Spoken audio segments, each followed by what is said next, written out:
भूर्भुवः स्वः तत्सवितुर्वरेण्यं भर्गो देवस्य धीमहि ధియో యో నః ప్రచోదయాత్. భావం: ప్రాణస్వరూపమైన, దుఃఖనాశనమైన, శ్రేష్టమైన తేజస్సు గల, పాపనాశకమైన, దేవస్వరూపమైన పరమాత్మను మేము మా అంతరాత్మలో ధరించెదముగాక.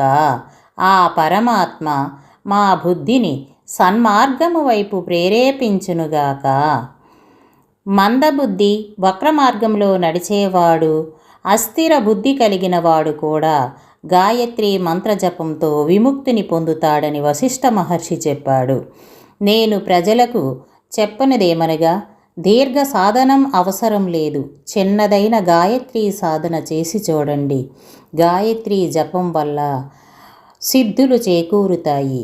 మంత్రం చిన్నదే కానీ దీని శక్తి అమోఘం. ఇది రామకృష్ణ పరమహంస గారు చెప్పారు.